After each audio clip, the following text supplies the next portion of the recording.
Hello बच्चों, welcome to element express. Element express के इस यूट्यूब चैनल पर आप सभी का स्वागत है। जैसा कि मैंने इस चैनल के बारे में आप सभी को बताया था कि इस पर केमिस्ट्री के सारे कोर कॉन्सेप्ट को डिस्कस किया जाएगा। तो आज से इस चैनल पर केमिस्ट्री की रेगुलर क्लास होगी और सबसे पहले मैं क्लास 11 का ऑर्गेनिक केमिस्ट्री का सबसे famous chapter general organic chemistry को स्टार्ट करने जा रहा हूं। तो इस चैप्टर को पढ़ने से पहले हम लोग पहले ये समझ लेते हैं कि इस चैप्टर में हम किस किस टॉपिक को पढ़ने वाले हैं। उसके बाद फिर बिना समय गवाए हुए इस चैप्टर को स्टार्ट करेंगे। तो देखिए,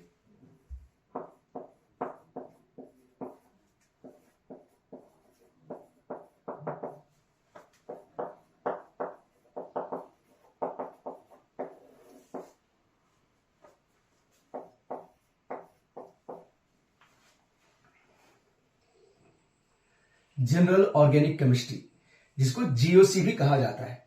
तो इस चैप्टर में किस किस टॉपिक को डील कर रहा है, आइए समझते हैं। तो सबसे पहले हम लोग इस चैप्टर में पढ़ने वाले हैं रेजोनेंस इफेक्ट के बारे में। रेजोनेंस इफेक्ट, रेजोनेंस इफेक्ट को डील करने के बाद हम लोग पढ़ेंगे एरोमेटिसिटी के बारे में। उसके बाद इंडक्टिव इफेक्ट,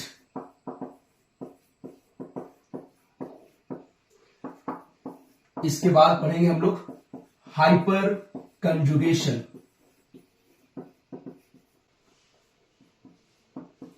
हाइपर कंजुगेशन के बाद हम लोग पढ़ेंगे एप्लीकेशन ऑफ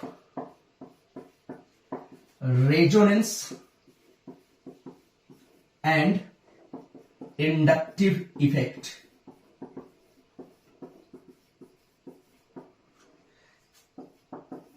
इसके बाद हम लोग पढ़ने वाले हैं acidic and basic strength. Acidic and basic strength topic cover करने के बाद हम लोग पढ़ेंगे बॉन्ड क्लीवेज। हम लोग इसमें देखेंगे कि बॉन्ड किस प्रकार से ब्रेक होता है। बॉन्ड क्लीवेज स्टडी करने के बाद हम लोग देखेंगे वेरियस इंटरमीडिएट्स, कि भाई कितने प्रकार के इंटरमीडिएट का फॉर्मेशन होता है। ठीक है, और इंटरमीडिएट को कवर करने के बाद जब जितना भी इंटरमीडिएट, जैसे कि कार्बोकेटायन, कार्बोएनायन, जब ये सब कवर हो जाएगा उसके बाद हम लोग डील करेंगे टाइप ऑफ रीएजेंट को लेकर के। ठीक है, इसके बाद हम लोग पढ़ेंगे electromeric effect, electromeric effect, and last type of reaction.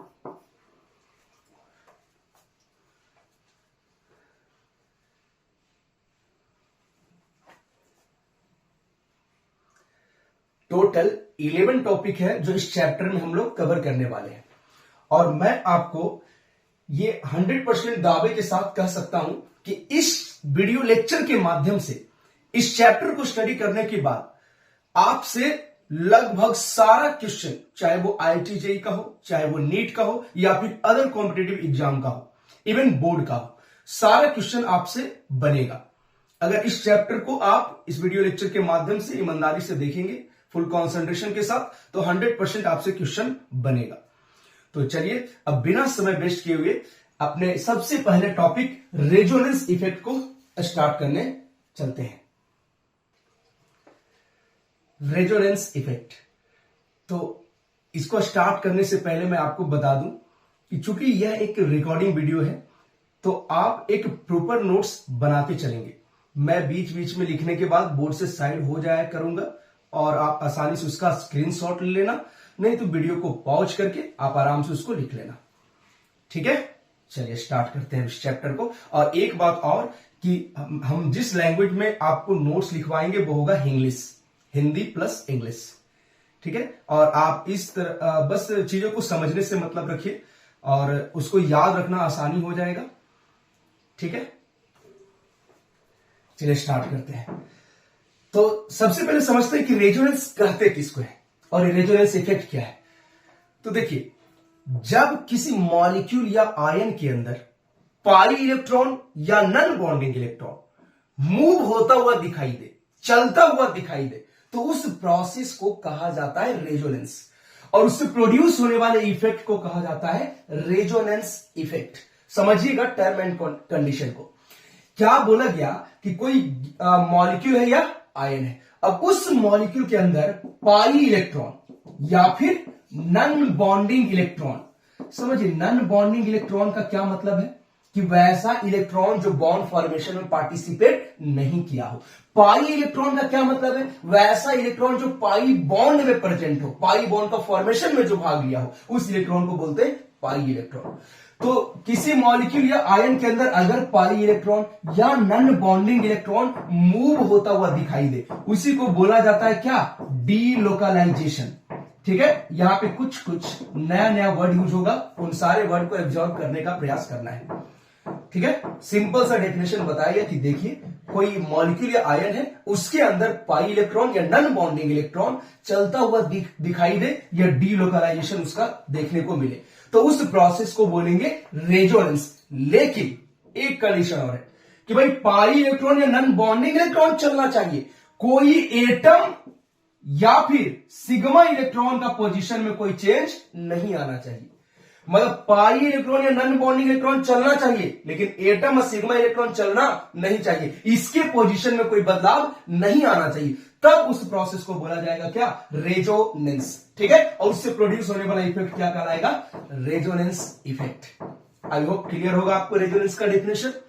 अब समझिए आगे का बात कि अगर पाई इलेक्ट्रॉन या नॉन बॉन्डिंग इलेक्ट्रॉन दिए मॉलिक्यूल या आयन के अंदर अगर चलेगा ना, तो उसके कारण क्या होगा कि एक से ज्यादा स्ट्रक्चर उसका बनेगा, एक से ज्यादा स्ट्रक्चर लिख पाना संभव होगा। तो जो अलग अलग स्ट्रक्चर बनेगा, किस कारण से, पाई इलेक्ट्रॉन या नॉन बॉन्डिंग इलेक्ट्रॉन के चलने के कारण से, तो उन सारे स्ट्रक्चर का नाम रखा जाएगा कैनोनिकल या फिर रेजोनेटिंग स्ट्रक्चर। समझिए कि कैनोनिकल स्ट्रक्चर या रेजोनेटिंग स्ट्रक्चर किसको कह रहे हैं। तो किसी मॉलिक्यूल या आयन के अंदर यदि रेजोनेंस हो रहा है, अर्थात पाई इलेक्ट्रॉन या नॉन बॉन्डिंग इलेक्ट्रॉन चल रहा है, तो उसके चलने के कारण उस मॉलिक्यूल का एक से ज्यादा स्ट्रक्चर लिखा जा सकता है, और उन सारे स्ट्रक्चर को बोलेंगे कैनोनिकल या रेजोनेटिंग स्ट्रक्चर। क्लियर है। अब यहां पे समझिए कि ये जो कैनोनिकल या रेजोनेटिंग स्ट्रक्चर है ना, ये वास्तविकता में एक हाइपोथेटिकल स्ट्रक्चर है। कैसा है, हाइपोथेटिकल। कहने का मतलब कि ये ना एक प्रकार का काल्पनिक स्ट्रक्चर है, ये रियल स्ट्रक्चर नहीं है, ये वास्तविक स्ट्रक्चर नहीं है। ठीक है, तो अब वास्तविक स्ट्रक्चर क्या होगा भाई, तो मान लीजिए कोई एक मॉलिक्यूल आयन है जिसमें रेजोनेंस हुआ, पाई इलेक्ट्रॉन चला या नॉन बॉन्डिंग इलेक्ट्रॉन चला, और चलने के कारण ना 2 या 3 स्ट्रक्चर बना, अर्थात उसका कैनोनिकल स्ट्रक्चर बना 2 या 3। तो जितने भी कैनोनिकल स्ट्रक्चर बने, उन सब का कंट्रीब्यूशन से, समझ रहे हैं, प्रत्येक स्ट्रक्चर का कंट्रीब्यूशन से एक रियल स्ट्रक्चर बनाया जाएगा, और उस रियल स्ट्रक्चर को कहा जाएगा रेजोनेंस हाइब्रिड। रेजोनेंस हाइब्रिड, समझिए ये क्या है, ये एक रियल स्ट्रक्चर है। ठीक है, अगर किसी मॉलिक्यूल या आयन के अंदर रेजोनेंस हो रहा है, तो उसका जो वास्तविक स्ट्रक्चर होगा वो होगा रेजोनेंस हाइब्रिड। कैसे बनता है, तो जितने भी कैनोनिकल स्ट्रक्चर हैं, उन सारे कैनोनिकल स्ट्रक्चर का कंट्रीब्यूशन से, मतलब प्रत्येक स्ट्रक्चर का बात को माना जाएगा कि भाई ये इसका क्या कहना है, इसका क्या कहना है। एग्जाम्पल के थ्रू समझेंगे अभी, है ना, तो इसको बोलेंगे रेजोनेंस हाइब्रिड। क्लियर है। यहां पे 3 से 4 टर्म यूज हुआ है जी। समझिए, pi electron non bonding electron का मतलब बता दिए, डीलोकेशन का मतलब है चलना, है ना, और कैनोनिकल स्ट्रक्चर मतलब समझिए कि जब ये आपका पाई इलेक्ट्रॉन चलेगा तो जो स्ट्रक्चर बनेगा वो कहलाएगा कैनोनिकल या रेजोनेटिंग स्ट्रक्चर, और जो कि एक प्रकार का काल्पनिक स्ट्रक्चर है। और सारे रेजोनेटिंग और कैनोनिकल स्ट्रक्चर को मिला करके जो रियल स्ट्रक्चर बनेगा उसको बोलेंगे रेजोनेंस हाइब्रिड। ठीक है, तो अब इसको पहले प्रॉपर वे में लिख लेते हैं। देखिए, जो बात हमने आपको समझाया उसी बात को मैंने एक प्रॉपर वे में आपके सामने लिखा है, तो इसको एक बार फिर से पढ़ लेते हैं। देखिए, बोला गया कि यह एक इंट्रामॉलिक्यूलर प्रोसेस है। अब इसका भी मतलब समझ लीजिए, कि किसी एक मॉलिक्यूल के अंदर होने वाला जो प्रोसेस है, एक ही मॉलिक्यूल के अंदर होने वाला प्रोसेस को बोलते हैं इंट्रामॉलिक्यूलर। अगर दो मॉलिक्यूल के बीच में कोई प्रोसेस होना तो वो कहलाता है इंटरमॉलिक्यूलर। समझ रहे हैं? इंट्रा और इंटर दोनों में अंतर है। क्योंकि ये एक ही के अंदर हो रहा है इसलिए बोला गया कि भाई यह एक ना इंट्रामॉलिक्यूलर प्रोसेस है जिसमें पाई इलेक्ट्रॉन या नॉन बॉन्डिंग इलेक्ट्रॉन का डीलोकलाइजेशन होता है, परंतु किसी एटम या सिग्मा इलेक्ट्रॉन का पोजीशन में कोई बदलाव नहीं आता है। ठीक है। फिर अगला पॉइंट कि भाई पाई इलेक्ट्रॉन या नॉन बॉन्डिंग इलेक्ट्रॉन के पोजीशन में चेंज होने के कारण, ठीक है, मॉलिक्यूल या आयन का एक से ज्यादा स्ट्रक्चर लिखा जा सकता है और उसी स्ट्रक्चर को, ठीक ना, वही स्ट्रक्चर क्या कहलाते हैं? कैनोनिकल स्ट्रक्चर या रेजोनेटिंग स्ट्रक्चर। और जैसा कि हमने बताया कि भाई ये जो कैनोनिकल या रेजोनेटिंग स्ट्रक्चर है वो एक प्रकार के हाइपोथेटिकल अर्थात काल्पनिक स्ट्रक्चर है। बताया गया कि जितने भी कैनोनिकल स्ट्रक्चर हैं सबके कंट्रीब्यूशन से, ठीक ना, सभी कैनोनिकल स्ट्रक्चर के कंट्रीब्यूशन से एक रियल स्ट्रक्चर का निर्माण होता है और उस रियल स्ट्रक्चर को क्या बोलते हैं? Resonance hybrid. ठीक है। तो हमने अभी तक आपको जितना बताया वो आपके सामने प्रॉपर वे में लिखा हुआ है। तो पहले आप इसको नोट कर ले, हम बोर्ड से साइड हो जाते हैं, आप इसको नोट कर ले फिर आगे बढ़ेंगे। चलिए अब इस चीज को लेकर के एग्जाम्पल भी देख लेते हैं तो प्रॉपर वे में समझ में आ जाएगा कि रेजोनेंस में एक्चुअली में क्या होता है। ठीक है। तो हम एग्जाम्पल ले रहे हैं बेंजीन का। तो देखिए बेंजीन का स्ट्रक्चर कुछ ऐसा होता है। तो एक्चुअली में क्या होता है इसके अंदर, ठीक है, कुछ बातें आपको और आगे भी समझ में आएगी। खैर अभी यहां पे समझने का प्रयास कीजिए कि एक्चुअली में इसमें क्या होता है कि ये सब जो आपको दिख रहा है ना ये पाई इलेक्ट्रॉन्स है, पाई बॉन्ड है, इस कारण से इसमें प्रेजेंट इलेक्ट्रॉन पाई इलेक्ट्रॉन होगा। अच्छा ये बात तो आपको पहले से पता होगा कि भाई अगर single bond, single covalent bond देखा जाए तो उसको हम लोग बोलते हैं सिग्मा बॉन्ड, और अगर डबल कोवैलेंट बॉन्ड देखने को मिले तो इसमें एक सिग्मा होता है एक पाई बॉन्ड होता है, और ट्रिपल अगर दिखाई दे तो एक सिग्मा दो पाई। तो वैसे यहाँ पे डबल बॉन्ड है मतलब ये pi bond pi bond pi bond, इसमें प्रेजेंट इलेक्ट्रॉन पाई इलेक्ट्रॉन। तो होता ये इसमें कि ये इलेक्ट्रॉन यहां से यहां चला जाता है क्योंकि रेजोनेंस का मतलब ये कि पाई इलेक्ट्रॉन अपना पोजीशन को चेंज करेगा। तो ये इलेक्ट्रॉन यहां से यहां जाता है, ये यहां से यहां आता है और ये यहां से यहां आता है। तो पाई इलेक्ट्रॉन का पोजीशन में चेंज होने के कारण देखिए इसका दूसरा स्ट्रक्चर लिख पाना संभव है। सोचिए अभी पाई बॉन्ड अगर नंबरिंग दे दिया जाए 1 2 3 4 5 6, इन द सेम वे यहां भी सेम नंबरिंग कर देते हैं।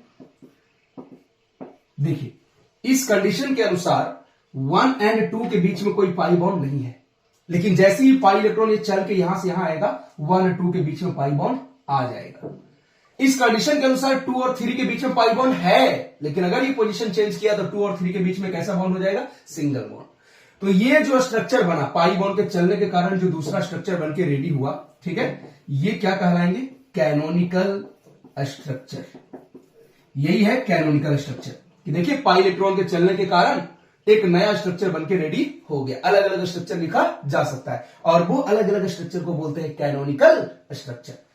अब देखिए पहला स्ट्रक्चर और दूसरा स्ट्रक्चर, इन दोनों का कंट्रीब्यूशन को मिलाया जाए, ठीक है, कंट्रीब्यूशन को मिलाते हैं। जैसे ये बोला कि भाई 1 और 6 के बीच में पाई बॉन्ड होगा और ये बोला 1 और 6 के बीच में पाई बॉन्ड नहीं होगा।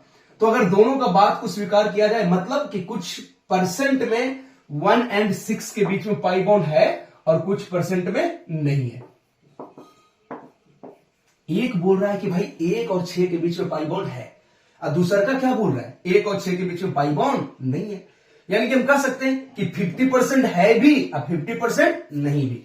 उसी को डॉट डॉट करके दिखाया जाता है इस तरह से, ठीक है, या फिर इसी को अब बताइए पहले ये चीज जो है वो हर जगह होगा कि नहीं? यहां पे भी होगा, यहां पे भी तो वही बात है। एक स्ट्रक्चर कहता है कि यहां पे सिंगल बॉन्ड है और एक स्ट्रक्चर कहता है यहां पे डबल बॉन्ड है, यानी कि यहां पे भी पाई इलेक्ट्रॉन कितना होगा? 50%। तो पूरे रिंग में पाई इलेक्ट्रॉन कितना होगा? 50%, प्रत्येक जगह प्रेजेंट होगा और उसी को इस प्रकार से दिखा दिया जाता है। चलिए फिलहाल ऐसे ही दिखा दे रहे हैं, ठीक है, कि भाई इस प्रकार से पाई इलेक्ट्रॉन हर जगह क्या है? फैला हुआ है, ठीक है। तो ये बना रियल स्ट्रक्चर और इस रियल स्ट्रक्चर का हमने नाम बताया क्या? Resonance hybrid.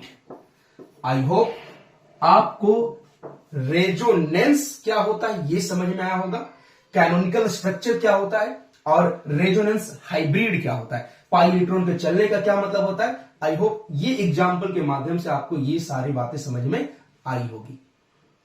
क्लियर है, इसको नोट कर ले।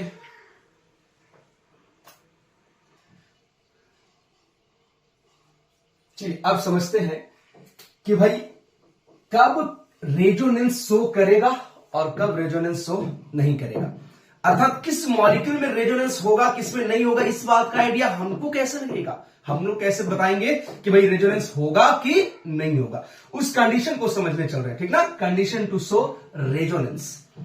तो देखिए मात्र 3 कंडीशन हम आपको बताएंगे, आराम से समझना है और आज का क्लास फिर यहीं पे समाप्त हो जाएगा, ठीक है। और फिर आगे का जो पार्ट है वो अगले वीडियो में आएगा।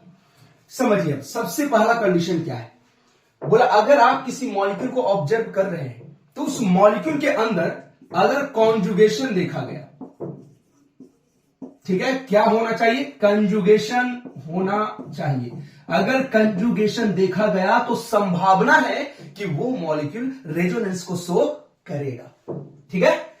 सेकेंड केस देखिए कंजुगेशन क्या होता है सब समझाएंगे, एकदम रिलैक्स रहिए, ठीक है, आराम से समझने का प्रयास कीजिए। कंजुगेशन हम लोग सब समझेंगे अगले वीडियो में, बस अभी बस कंडीशन समझने का प्रयास कीजिए। बोला भाई अगर मॉलिक्यूल में कंजुगेशन है तो रेजोनेंस होगा, नहीं तो मतलब होने का चांस है, कहने का अर्थ कि संभावना है कि रेजोनेंस होगा, ठीक है। अगर कंजुगेशन नहीं है तो रेजोनेंस नहीं होगा। दूसरा बात बोला मान लीजिए कि जो पार्ट रेजोनेंस में पार्टिसिपेट कर रहा है, ठीक ना, मॉलिक्यूल का वैसा पार्ट, मॉलिक्यूल का वह पार्ट, ठीक ना, जो रेजोनेंस में पार्टिसिपेट कर रहा हो, पार्टिसिपेट कर रहा हो, लगभग प्लेनर होना चाहिए, लगभग प्लेनर होना चाहिए। समझिए दूसरा कंडीशन क्या है कि अगर कोई मॉलिक्यूल है, आपने देखा कि हाँ भाई इसके अंदर कंजुगेशन है, फिर पता चलेगा आपको कंजुगेशन के अनुसार ही कि कितना दूर का हिस्सा जो है वो रेजोनेंस में भाग ले रहा है। तो बोला जितना दूर का हिस्सा रेजोनेंस में पार्टिसिपेट कर रहा होगा वो लगभग प्लेनर होना चाहिए, ठीक है। कैसे पता करेंगे सब समझेंगे। अब आइए थर्ड कंडीशन। थर्ड कंडीशन क्या है कि canonical structure, canonical structure structure के अकॉर्डिंग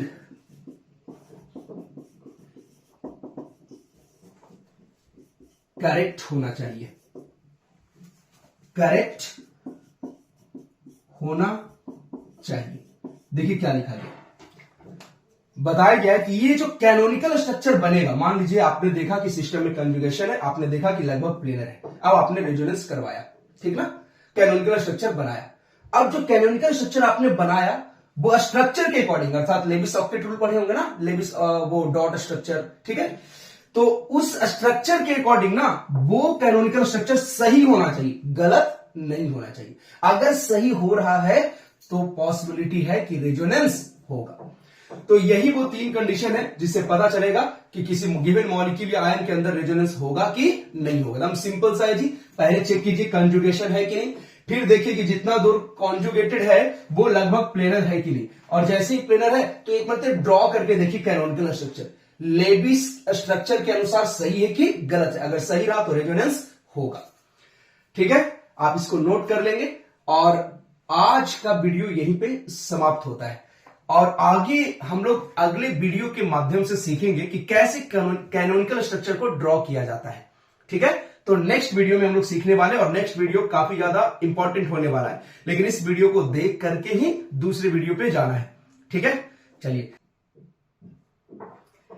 तो आज का वीडियो यहीं पे समाप्त करते हैं, मिलते हैं फिर अगले वीडियो में, अगले लेक्चर में। धन्यवाद, जय हिंद।